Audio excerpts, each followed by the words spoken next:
So in the second part of this video, we're going to look at the use of intellectual property in writing a paper. And just to refresh, remember that the reason you can use intellectual property when you're writing your own paper, you don't have to ask permission, is that we have rules of intellectual property law that allow for textual borrowing, that encourage you to share intellectual property without necessarily having permission. In that way, intellectual property is considered different than real property.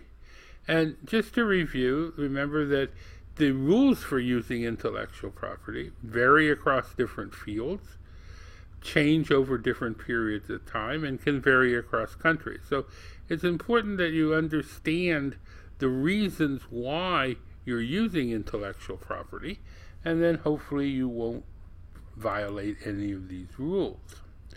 So the question is, why do we cite intellectual property? And the most obvious answer is to acknowledge the ownership of intellectual property. It's important simply that people know whose intellectual property you're using.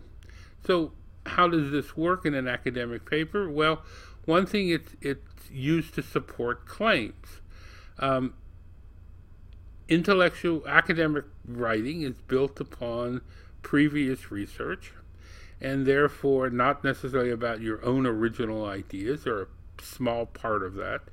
The main part is actually your evaluation of the research, so that you're trying to gain ownership of the previous research to use it to support your own claims, or in some cases to open a gap, that is, to show how your research is different than other previous research that has gone on.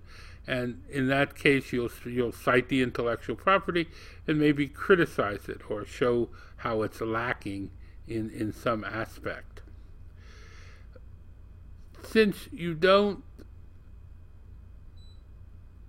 demonstrate publicly what you're doing, and that the basis that your research is good is all contained in the paper, one of the things you need to do is show that you're a reputable scholar. And there are a number of ways of doing that, but one way of doing that is to demonstrate the knowledge of the field. So that's another reason why you cite intellectual property, is to show that you've read it, or at least you're familiar with it, and that demonstrates that you're a well-read scholar. And the other side of that is to show how your research is built upon the research of others, which was been called for many hundred years standing on the shoulders of giants. That is, how is your research connected with research on the topic over the last years? And then the final reason that we're going to look at here is to show where research readers can find other information, both knowledgeable readers who may want to look in more depth at an issue, and novices who may simply want to know where to begin. And that's part of your role as a member of the academic community, is to provide that information to other members of your academic community. It's important that you have names, and you may, for example, in journalism, you may say, an unknown source. You can't say an unknown source in an academic paper. You have to name them, or at least refer to them, depending on the constraints of your field. And the reason, again, is to show that other people have done the research, other people have made interesting findings, and you're building on those, either by showing how your research extends the previous research, or showing how your research is consistent with the previous research. And in this way, you show that your paper is important.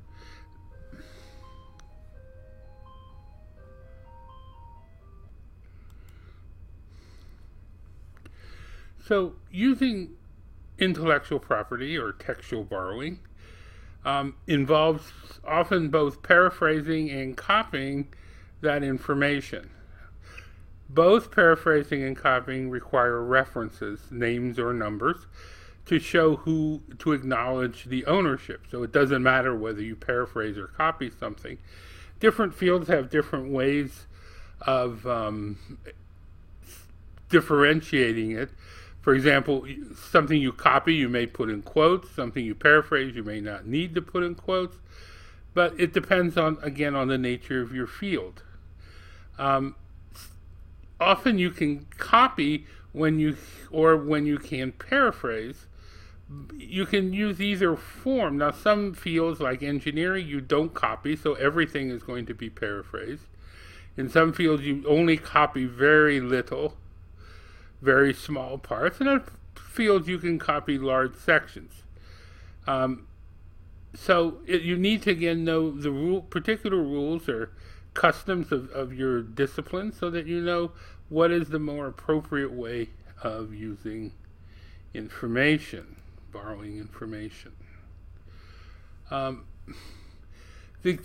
key thing about borrowing information, borrowing intellectual property, is that you make the claims your own. That is, you're not simply reciting what has already been said, but you're using every piece of intellectual property that you borrow for your own purposes.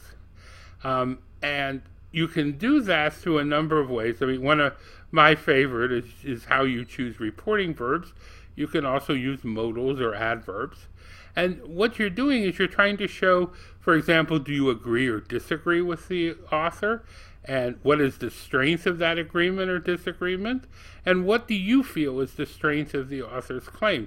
So your opinion about a claim may differ than the author that you're citing, but the important thing is what your claim in your sense, because every piece of intellectual property you borrow is done to demonstrate something about your paper, that your paper is important, or that your paper is consistent or where it's consistent, where it's inconsistent. That's all the purpose. So it's all about your ability to evaluate the previous research to show how it relates to your own research.